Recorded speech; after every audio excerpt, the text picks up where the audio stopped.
Assalamualaikum warahmatullahi wabarakatuh. Bismillahirrahmanirrahim. Alhamdulillahirabbil alamin wal aqibatu lil muttaqin wala udwana illa 'alal zalimin. Asyhadu an la ilaha illallah wahdahu la syarika lah.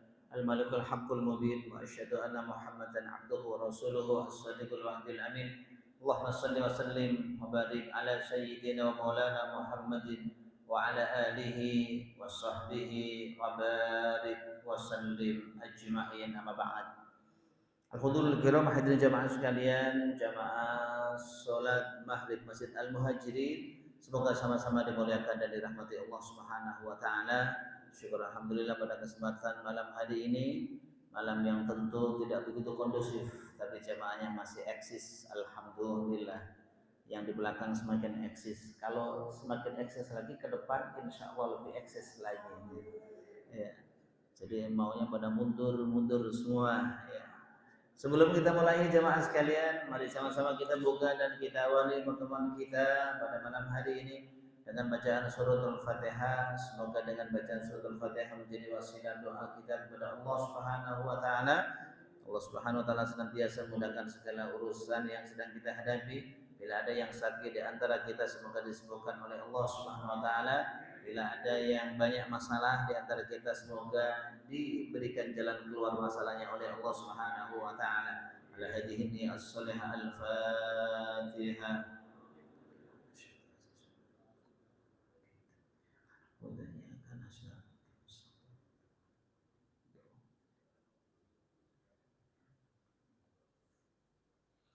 Baik jemaah sekalian, semoga dimuliakan Allah. Tema kita pada malam hari ini adalah akhlak, al-afu was-safhu, memberikan maaf. Jadi memberikan maaf, tema kita masih berkaitan dengan akhlak yang dicontohkan oleh Rasulullah sallallahu alaihi wasallam. Faqad qala azza min qa'il fi muhkami tanzil, a'udzu billahi minasyaitonir rajim. Khudil afwa wa adil adil jahilin. Khudil afwa, ya. Jadi jadilah engkau pemaaf. Jadi ini perintah Allah Subhanahu wa taala. Ya, memberi maaf dengan minta maaf tentu berbeda. Kata orang, minta maaf lebih mudah dibanding dengan memberi maaf. Kira-kira betul enggak itu, Pak? Ya, memberi maaf lebih susah dibanding dengan minta maaf. Tergantung permasalahannya. Ya, permasalahannya apa dulu? Kalau hanya cekcok, ya urusan batas pagar dengan tetangga, ya insya Allah ya gampang. Tapi kalau urusannya adalah sudah kaitannya dengan selingkuhan dengan istri, paling repot itu.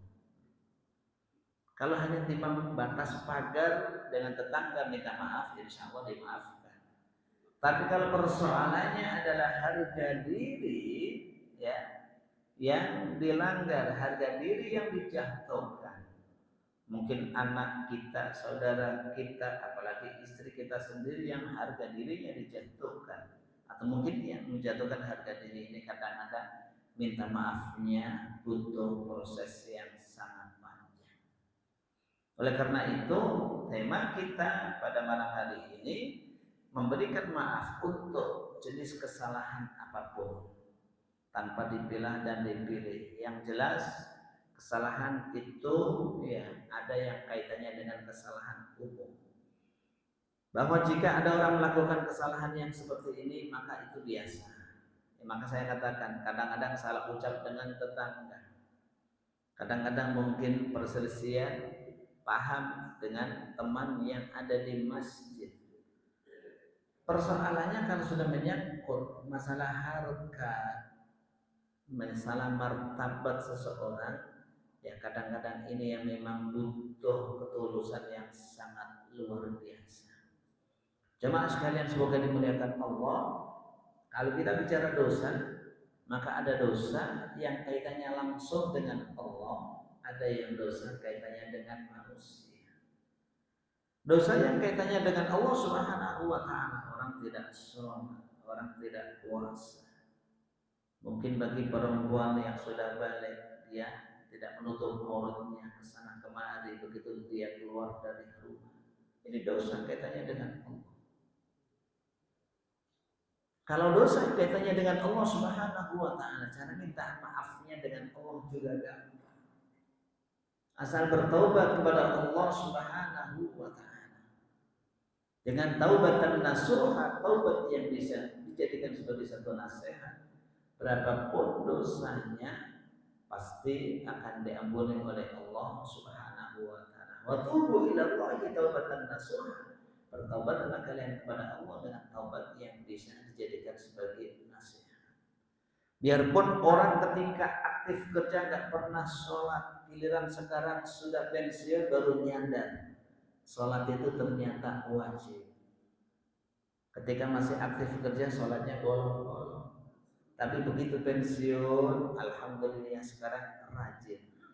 Dia sadar bahwa sholat itu wajib, nggak ada masalah.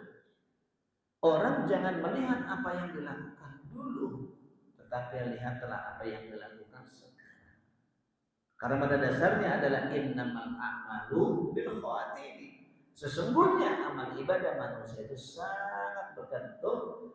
Amal ibadah yang dilakukan oleh manusia tidak layak hanya bergantung kepada amalan yang terakhir kali dilakukan.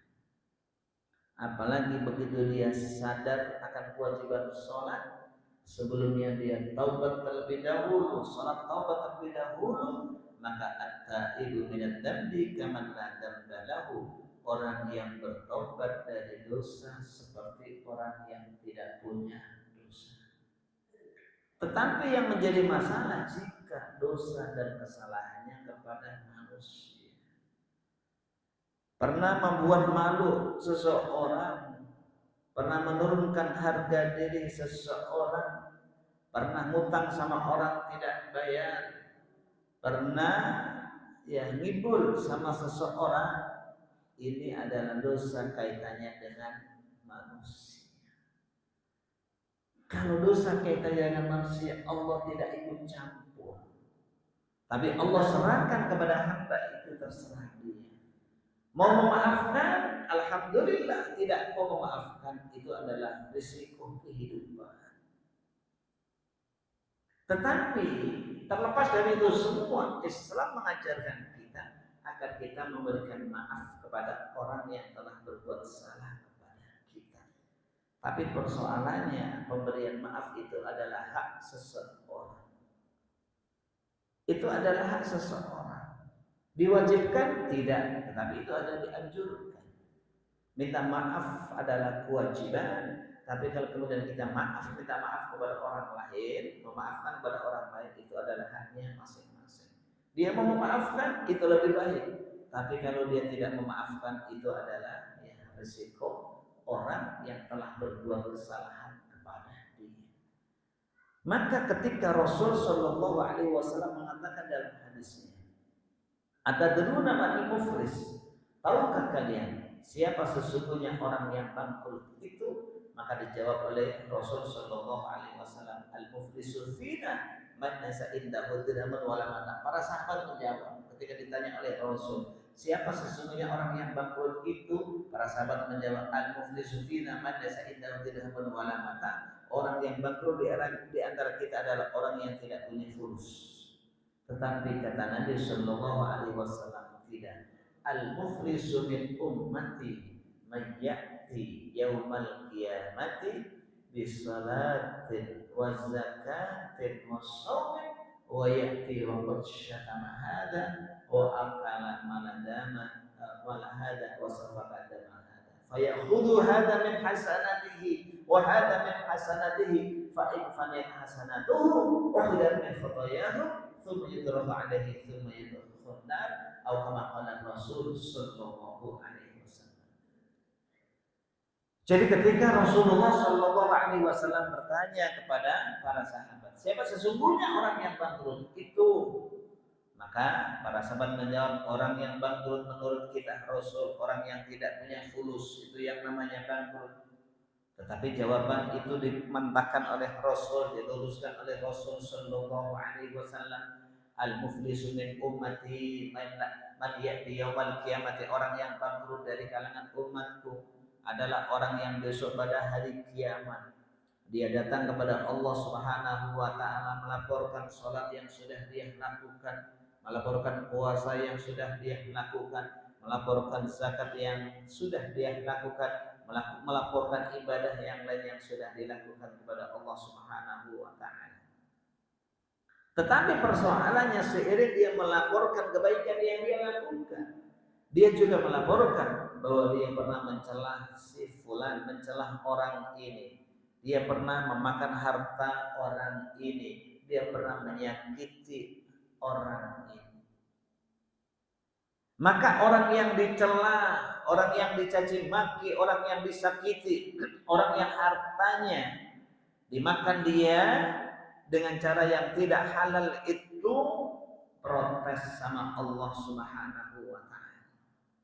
Besok pada hari kiamat orang-orang yang menjadi korban dia menuntut sama Allah, meminta sama Allah Subhanahu wa taala agar Allah memberikan keadilan kepadanya. Kata Allah, silakan kamu tagih dia. Ya, itu kamu ditagih oleh orang yang menjadi korban. Tetapi yang terjadi di akhirat nanti, Allah tidak memberikan kesempatan. Kamu dulu dicaci maki, sekarang balas saja caci maki dia. Kamu dulu hartanya pernah diambil, sekarang ambillah harta dia. Tidak begitu. Tapi keputusan yang diberikan oleh Allah Subhanahu wa taala adalah mereka memberikan kesempatan orang-orang yang menjadi korban itu untuk mengambil kebaikan-kebaikan yang telah dilakukan oleh orang yang menyakiti tersebut. Kamu dulu merasa disakiti, iya, silakan ambil kebaikan dia. Kamu dulu merasa uang utangnya diutang dia nggak dibayar, silakan ambil dia. Kalau dulu pernah direndahkan martabatnya, silakan ambil harta dia, ambil kebaikan dan amal soleh yang dia lakukan. Saking banyaknya orang yang mengambil kebaikan itu, akhirnya dia bangkrut, dia pun dimasukkan ke neraka oleh Allah Subhanahu wa taala. Ini kalau ketemu orang-orang yang tega sampai akhir hayatnya dia tidak mau memaafkan kepada orang lain. Ini adalah tamsil, perumpamaan yang disampaikan oleh Nabi Shallallahu Alaihi Wasallam bagi orang yang tetap kekeh tidak mau memaafkan orang lain, itu akibatnya, ya akibatnya itu orang-orang yang menjadi korban itu akan mengambil semua kebaikan-kebaikan orang-orang yang selama ini merugikan dia. Tetapi jika orang-orang yang menjadi korban tadi sudah memaafkan ketika berada di dunia, sebelum akhir hayatnya dia sudah memaafkan, maka selesai itu urusan. Makanya kalau dosa kepada Allah, jamaah sekalian, ada hukumannya. Hukumannya apa? Dimasukkan neraka dulu. Setelah direndam di neraka sekian lama sesuai dengan besaran dosa dan pelanggaran yang dilakukan dia kepada Allah, maka pada akhirnya dia dientaskan dari neraka, dimasukkan surga oleh Allah Subhanahu wa taala. Ini dosa kepada Allah. Makanya disampaikan oleh para ulama ahlus sunnah wal jamaah, wa ahlul kabairi min ummati Muhammadin sallallahu alaihi wasallam idamatu wa hum muwahhidun.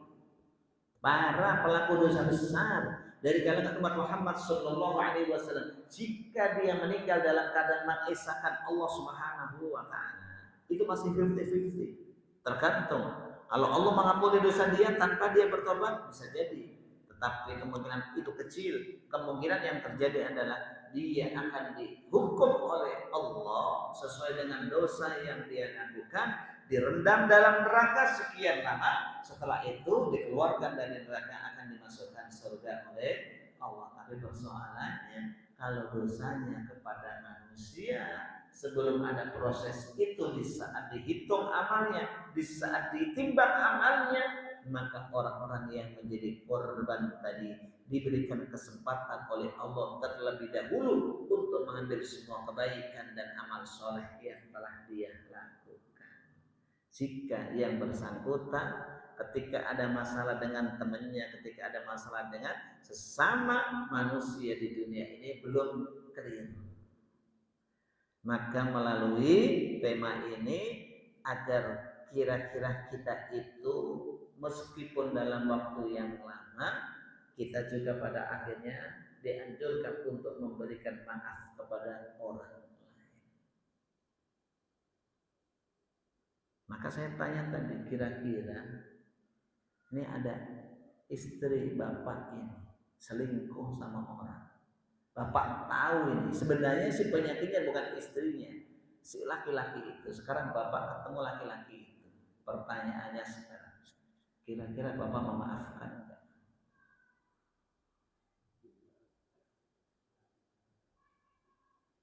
Kira-kira gimana Pak?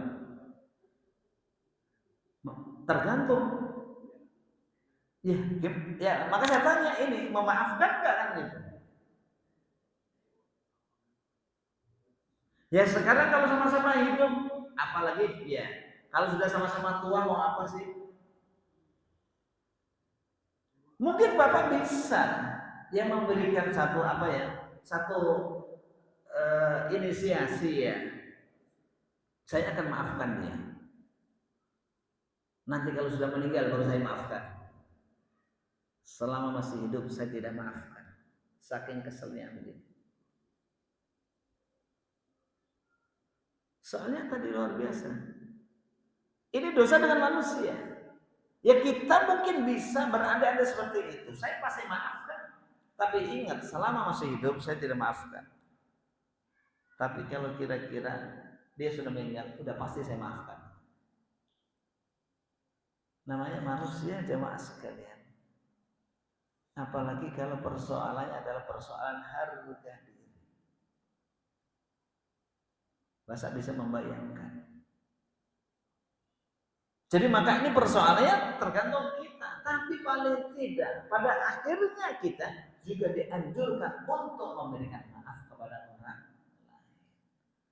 Makanya kita mesti ingat ketika ada proses sholat jenazah, modelnya yang ada di kita ini. Kenapa begitu mayat habis disolati senantiasa ada ruang dialog dari keluarga almarhum almarhumah kepada jamaah yang ada. Bapak dan jamaah sekalian, saudara kita sekarang ini sudah meninggalkan kita bersama. Sekiranya saudara kita ini punya sangkutan, sangkutan itu bukan hanya uang jamaah sekalian.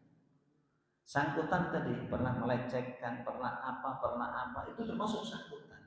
Sekiranya saudara kita ini punya sangkutan dengan bapak dan jamaah sekalian, mohon kiranya bapak dan jamaah sekalian bisa memaafkan. Jika itu kaitannya dengan uang, silakan bapak dan jamaah sekalian menghubungi saya atau keluarga yang lain sebagai bentuk pertanggungjawaban kita atas nama keluarga. Itu maknanya apa? Ingin memastikan bahwa si mayat ini begitu menghadap Allah Subhanahu wa taala sudah tidak ada lagi kaitannya dengan hukukul adamiyyin, hak-hak yang terkait dengan manusia. Perkara dia mungkin sholat atau tidak, perkara dia puasa atau tidak, itu urusan dia dengan Allah. Pernah nggak mereka minta maaf? Bapak jemaah sekalian, sekiranya mungkin bapak-bapak ada kesempatan, dia terus terang aja almarhum dulu ketika masih hidupnya jarang sholat.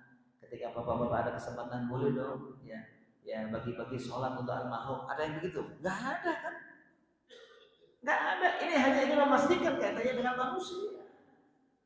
Karena hukumul adami, hak-hak yang terkait dengan manusia ini harus clear. Bukan hanya hutan, tapi tadi merasa dirugikan, merasa dianiaya, merasa dilecehkan, merasa dicemarkan namanya, ini juga termasuk hak-hak yang bersangkutan bisa menuntut. Jamaah sekalian semoga dimuliakan dan dirahmati Allah Subhanahu wa taala. Maka acuan kita tidak lain hanya kembali ya kepada firman Allah Subhanahu wa taala. Maka kalau kita lihat di dalam surah Ali Imran yang sudah sangat populer ini, faqad qala azza min qa'il fi muhkamit tanzil, a'udzu billahi minasy syaithanir rajim, wasari'u ila maghfiratin min rabbikum wa jannatin 'arduha as-samawati wal ardu u'iddat lil muttaqin الذين ينفقون في السراء والضراء والكاظمين الغيظ والعافين عن الناس والله يحب المحسنين. Allah katakan wasari'u, bergegaslah kalian ila magfiratin min rabbikum, menuju ampunan yang telah diberikan oleh Tuhan kalian kepada kalian. Wa jannatin, bergegas menuju surga Allah Subhanahu wa taala, arduha, luasnya surga itu as-samawati wal ardu, seluas langit dan bumi. Uiddat lil muttaqin, Allah ciptakan surga itu untuk orang-orang yang bertakwa. Siapa orang yang bertakwa itu? Salah satu cirinya adalah alladzina yunfiquna fis sarra, orang-orang yang senantiasa menginfakkan hartanya di saat lapang, wad dharra, dan di saat sempit, wal kadhiminal ghaidh, dan orang-orang yang menahan rasa amarahnya di saat ingin marah, wal afina 'anil nas, dan orang-orang yang senantiasa memaafkan orang lain. Wallahu yuhibbul muhsinin. Allah Subhanahu wa taala senantiasa mencintai orang-orang yang berbuat kebaikan. Jadi salah satu ciri orang yang bertakwa pada Allah Subhanahu wa taala, salah satunya adalah memberikan maaf kepada orang lain. Maka dalam hadisnya Rasul sallallahu alaihi wasallam, wa ma zadallahu 'abdan bi'afwin illa izza, tidaklah seseorang semakin banyak memberikan maaf, semakin banyak memberikan kewibawaan kepada orang tersebut. Semakin menjadi pemaaf, semakin wibawa. Semakin banyak memberikan maaf kepada orang lain, maka dia semakin wibawa. Tapi semakin susah orang itu, begitu ada kesalahan sampai kiamat yang akan hilang, itu semakin dinistakan oleh Allah Subhanahu wa taala. Wa ma zadallahu bi'afwin, wa ma zadallahu 'abdan bi'afwin illa izza. Allah akan senantiasa memberikan kemuliaan, memberikan kewibawaan kepada orang yang sering memberikan maaf kepada orang lain. Maka acuan kita bukan siapa-siapa, kita mencontoh Rasulullah Sallallahu Alaihi Wasallam. Kita masih ingat. Sekarang Rasul kurang apa jamaah sekalian? Bagaimana Rasul Sallallahu Alaihi Wasallam dimusuhi oleh orang-orang kafir Quraisy? Bagaimana Rasul Sallallahu Alaihi Wasallam dimusuhi oleh para musuh yang senantiasa menghalang-halangi Rasul, menghalang-halangi dakwahnya oleh Rasul Sallallahu Alaihi Wasallam. Tapi pada akhirnya Rasul pun memaafkan mereka. Mungkin orang bisa mengelak, ya namanya Rasul, wajar dong. Nah, kalau nggak gitu nggak Rasul lah, kita kan manusia biasa. Ya paling tidak, ya enggak 100% seperti Rasul, dikit-dikit lah mengikuti Rasulullah Sallallahu Alaihi Wasallam. Jamaah sekalian, semoga dimuliakan dan dirahmati Allah Subhanahu wa taala. Maka sahabat Abu Darda pernah ditanya oleh salah seorang sahabat, man a'azzun nas? Abu Darda, siapa orang yang paling mulia itu? Faqal, jadi alladzina ya'funa idza qadaru, fa'fu yu'izzukumullah. Jadi orang-orang yang paling mulia menurut Abu Darda adalah orang-orang yang senantiasa memaafkan orang lain jika mereka mampu. Karena itu fa'fu, berikanlah maaf kepada orang lain. Yu'izzukumullah, Allah Subhanahu wa taala akan memuliakan kalian.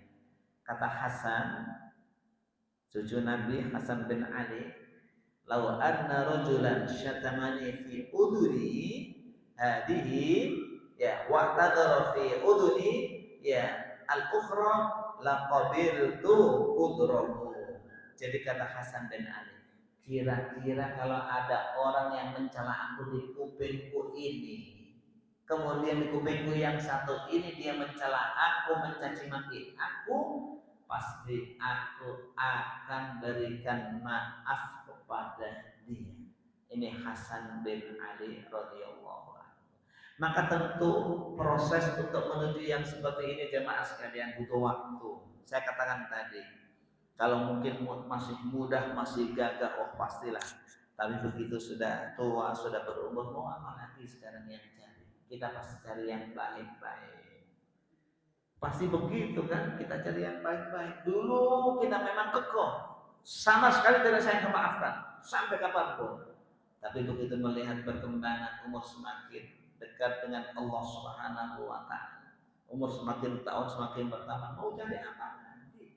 Kalau kemudian yang begitu kita masukin otak, kita buang jauh-jauh, kita mencoba mengikuti apa yang telah dicontohkan oleh para sahabat. Memang saya katakan nggak mudah jamaah sekalian, tapi kita memang butuh ya mencoba untuk melakukan hal-hal yang seperti itu. Umar bin Abdul Aziz radhiyallahu anhu pernah berkata, "Ahabul umuri ilallahi salah satu." Ada tiga hal yang paling dicintai oleh Allah Subhanahu wa Ta'ala. Yang pertama adalah al-afu, ya, al-afu fil qudrah. Yang pertama adalah memaafkan di saat kita mampu, wal qasdu fil jida. Yang kedua adalah sederhana ya dalam ya hidup ini, warifqu fil ibadah. Dan yang ketiga adalah kita senantiasa berlemah lembut di saat beribadah kepada Allah Subhanahu wa Ta'ala. Maka jamaah sekalian, kalau kita tadi terkait dengan harga diri, kira-kira acuannya siapa ya? Sekarang Bapak ya yang namanya Abu Bakar As-Siddiq radhiyallahu anhu punya anak yang namanya Aisyah, menjadi seorang anak gadis yang beristri oleh Rasulullah SAW. Dan satu-satunya istri Rasul yang gadis adalah Aisyah radhiyallahu anha. Bapak sekarang bisa membayangkan seperti apa gambaran Aisyah ini difitnah. Bahwa Aisyah dalam sebuah peperangan, tiba-tiba Aisyah kehilangan kalungnya. Akhirnya Aisyah mencari lagi kalungnya di mana. Begitu mencari kembali, ternyata rombongannya sudah pada pergi semua. Akhirnya Aisyah berada di tempat itu sendirian. Ada salah seorang sahabat yang namanya Sofwan bin Mu'attal yang menjadi tukang penyisir lapangan ini. Tiba-tiba ketemu Aisyah, Ummul Mukminin, ibunda Aisyah radhiyallahu anha. Ternyata ada di situ sendiri. Apa yang terjadi? Sebagai seorang santri, sebagai seorang sahabat Nabi, menghormati ibundanya Aisyah radhiyallahu anha, yang kemudian dipersilakan untuk naik di atas ontanya Sofwan bin Mu'attal. Kemudian dituntun oleh Sofwan bin Mu'attal. Berduaan Pak, Aisyah di dalam sekeduk, Sofwan Mu'attal nuntun onta.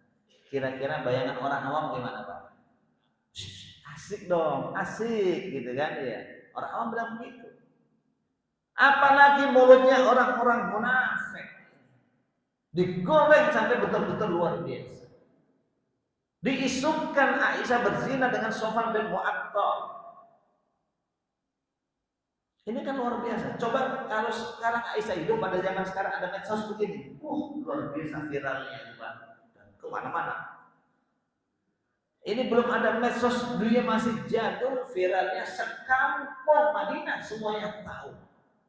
Saking tahunya itu suatu ketika diriwayatkan bahwa Aisyah radhiyallahu anha itu sedang kebelet mau BAB. Kita masih zaman jadul, kalau BAB pasti keluar Pak, keluar ke tempat yang jauh dari perkampungan. Kalau sekarang mah enak BAB langsung masuk kamar, ya kamar mandi. Pada zaman dulu seperti itu. Begitu Aisyah radhiyallahu anha mau BAB, tiba-tiba orang-orang di jalan pada merupi semua Aisyah. Saking malunya Aisyah nggak jadi BAB sampai hilang rasa sakitnya perut. Bapak bisa membayangkan, itu mau BAB Pak. Tadinya kebelet nggak jadi kebelet. Jangankan seperti itu, Nabi Shallallahu Alaihi Wasallam saja hampir kemakan isu gorengannya oleh orang-orang munafik. Nabi saja hampir kemakan isu. Kalau Nabi tidak diingatkan oleh Allah Subhanahu Wa Taala, salah satu yang menggoreng isu sedasar-dasarnya itu adalah Mistah bin Uthasa, saudaranya sendiri Aisyah, saudaranya Abu Bakar sendiri. Bukan sekedar saudara jamaahnya. Mistah ini salah satu orang yang biasa disantuni oleh Abu Bakar. Setiap bulannya mendapatkan santunan, setiap bulannya mendapatkan ya sedekah. Ini Mistah bin Uthasa. Bapak bisa bayangkan enggak? Ternyata salah satu biang kerok yang menggoreng isu bahwa Aisyah itu diisukan berzina dengan Sofwan bin atau siapa? Mistah bin Uthasa, saudaranya Abu Bakar sendiri, yang setiap bulan disantuni oleh Abu Bakar. Ada kurang-kurangan dikit minta sama Abu Bakar. Tega-teganya seperti itu. Coba kira-kira saya tanya, gimana sikapnya Bapak dengan itu? Gimana Ustaz? Nggak kurang ngajar gimana? Coba bayangkan. Ternyata dia yang keroknya, bukan yang lain. Kalau yang lain saya maklumi, tapi ini dia, masya Allah, udah pasti begitu. Abu Bakar mungkin barangkali sama seperti itu, tapi persoalannya Abu Bakar nggak dekat dengan Nabi, generasi yang tertarbiyah oleh Nabi Sallallahu Alaihi Wasallam, sehingga singkat cerita pada akhirnya Abu Bakar pun memaafkan yang seperti itu karena ya Allah Subhanahu wa taala memaafkan seperti itu sehingga Allah Subhanahu wa taala turunkan ayat wala ya'taliul fadli minkum. Jadi Allah turunkan ayat. Jadi tidak usah orang-orang yang punya kelebihan di antara kalian yang kemudian ya menahan-nahan infaknya, menahan-nahan sedekahnya, tidak mau memberikan kepada orang yang selama ini menyakiti dia. Tapi akhirnya Abu Bakar radhiyallahu anhu pun memaafkan Mistah. Wallahi inni la uhibbu ayyafidullahu li faraja ila Mistah anna faqad. Demi Allah, saya senang Allah mengampuni dosa saya akhirnya kembali memberikan santunan lagi kepada Mistah bin Uthasa. Itu Abu Bakar As-Siddiq radhiyallahu anhu. Jadi kalau kita bilang tadi, ya tentu keimanan kita dengan Abu Bakar pasti beda jauh, Pak. Jauh beda. Kalau Abu Bakar segala-galanya pengen diinfakkan jihad karena Allah Subhanahu wa taala. Jangankan yang lain, Umar ingin menyaingi Abu Bakar, tidak bisa. Itu Abu Bakar As-Siddiq radhiyallahu anhu. Ketika ditanya oleh Rasul sallallahu alaihi wasallam, "Mada abqaita ya Abu Bakar?" Wah, Abu Bakar segala-galanya diinfakkan karena Allah, segala-galanya disedekahkan karena Allah. Apa yang Anda sisakan untuk keluarga Anda, wahai Abu Bakar? Kata Rasul. Apa kata Abu Bakar? Abqaitullaha wa rasulahu, saya hanya sisakan Allah dan Rasulnya. Orang bisa beriman, punya keimanan seperti Abu Bakar yang seperti ini, prosesnya sangat panjang. Sampai segala-galanya diinfakkan karena Allah, tidak ada yang tersisa sedikit pun di rumah, semata-mata karena Allah. Sehingga keimanannya begitu wajar. Kalau kemudian Abu Bakar sampai bisa memaafkan ya Mistah bin Uthasa, salah seorang biang kerok yang membuat gaduh ya Madinah ketika itu karena ya Aisyah radhiyallahu anha diisukan ya berzina dengan Sofwan bin Mu'attal. Itu prosesnya sangat panjang. Tapi kalau Bapak paling tidak untuk yang terakhir ini kita bisa mengikuti Abu Bakar. Tapi kalau untuk sedekahnya tentu Bapak kalau mengikuti Abu Bakar betul-betul harus mindsetnya ditata sedemikian rupa. Jangan main semangat 45. Karena kadang-kadang orang sekarang sok-sokan semangat, mentang-mentang merasa sudah pensiun, santai, udah deh bang katanya. Apalah artinya dunia ini, ya sudahlah. Segala-galanya kita peruntukkan untuk Allah Subhanahu wa taala, enggak ada artinya. Ya kita nyari apa nanti kalau kita meninggal yang kita bawa apa sih paling amalan kita, ya kan? Kita nggak perlu lagi seperti ini kan. Kadang-kadang nggak pakai rembukan sama anak istri, datang ke pengurus masjid. Pak Haji, mohon maaf, saya ini bismillah ya, umur sudah tua begini, saya pengen dekat dengan Allah Subhanahu wa taala. Rumah saya halaman yang samping masjid itu bismillah, saya wakafkan ke masjid. Kira-kira kalau Bapak sebagai pengurus masjid gimana menerimanya begini? Diterima langsung atau tanyain keluarganya dulu? Kan sekarang enggak apa-apa Pak, terima aja langsung. Suruh tanda tangan aja, tanda tangan di atas meter ya udah. Soalnya kalau kita kasih kesempatan dia rembukan sama keluarga, ntar nggak jadi katanya. Maka menjadi pengurus masjid yang bijak juga. Baik Pak, saya hargai semangat Bapak, tapi biar sama-sama enak, Bapak, anak dan istrinya semuanya suruh datang ke masjid, biar kita sama-sama dengarkan ikrar dan persetujuan. Jangan jadi pengurus masjid juga aji mumpung. Gak apa-apa Pak, mumpung dia semangat. Ambilkan kertas, tanda tangan, suruh tanda tangan aja, udah biarin aja. Urusan belakang nggak boleh seperti masjid seperti ini. Karena sekarang banyak orang yang model seperti itu. Semangat 45. Dia nggak mikirin anak dan istrinya nanti sepeninggal dia seperti apa. Yang penting dia semangat. Nggak boleh yang seperti itu. Maka kalau ada yang begitu diingatkan, fadzakir fa inna dzikra tanfa'ul mu'minin, berikanlah peringatan ya agar ya peringatan itu bermanfaat bagi orang-orang yang beriman. Ditanya, Pak, mohon maaf, ini Bapak kira-kira rencana pribadi atau sudah melibatkan anak dan istri? Ya kan pribadi Pak, emang itu kan rumah-rumah saya. Semuanya saya nyari, apa hubungannya anak? Enggak ada anak dan istri hubungannya itu, biarin aja dia. Ya, kalau kita meninggal dia mau terserah. Yang begini ini harus segera diluruskan. Jangan kemudian aji mumpung semangat Pak, nggak apa-apa katanya. Itu strategis banget tanahnya katanya. Ya, masjid buat kantor atau apa? Nggak boleh begitu.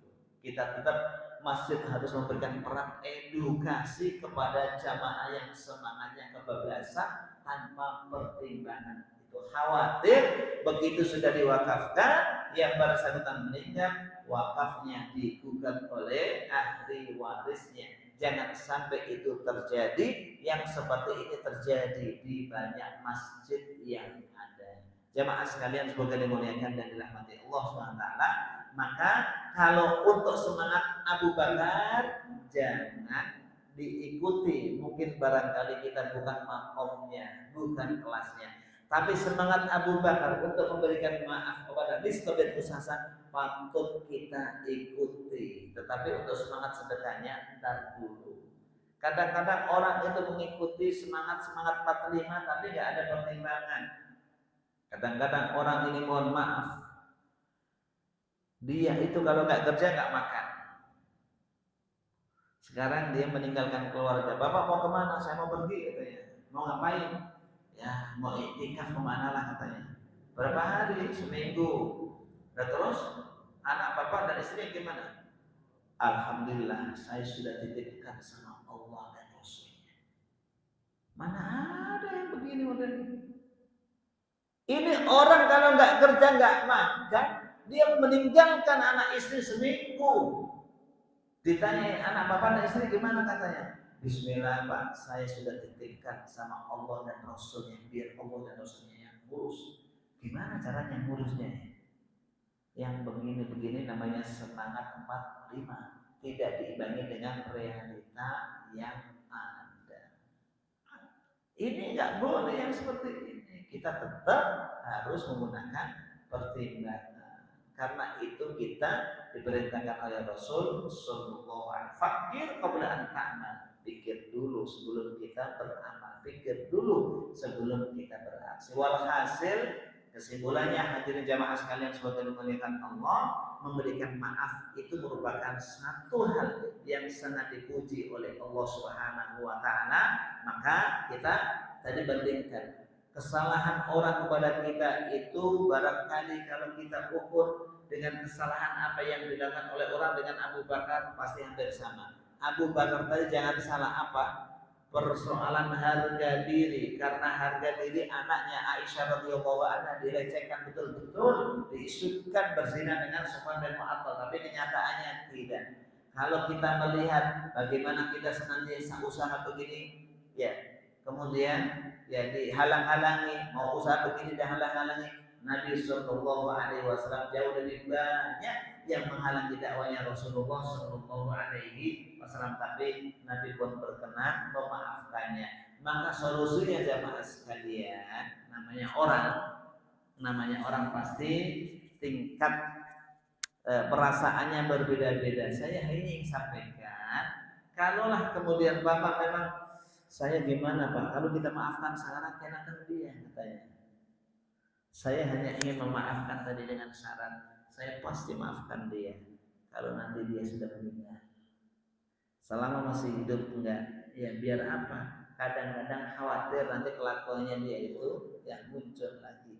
Maka saya akan maafkan dia ketika dia sudah meninggal. Ya kalau tip saya seperti itu, pribadi saya seperti itu. Jika kaitannya dengan harga diri tadi, ya tetap kita maafkan Pak. Sampai kapan? Begitu dia meninggal, otomatis saya maafkan.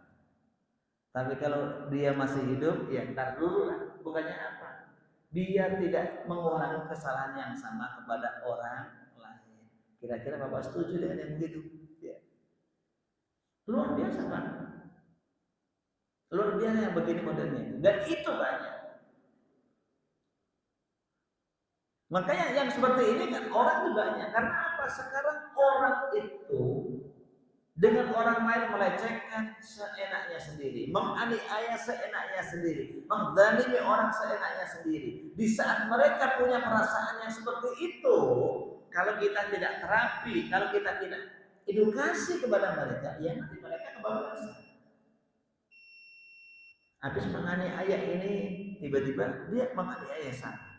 Habis masak dengan sana, orang ini gak ada kapok-kapoknya ya, seperti itu. Ketika dia diingatkan dengan dosa kaitan dengan manusia, dia masih nggak mempan. Kesana kemari masih melakukan kesalahan. Kalau kemudian di warning, awas hati-hati loh. Jangan sampai orang-orang yang didalimi oleh Anda, orang yang jadi korban Anda tidak pernah memaafkan Anda, itu menjadi pemburuan bagi Anda.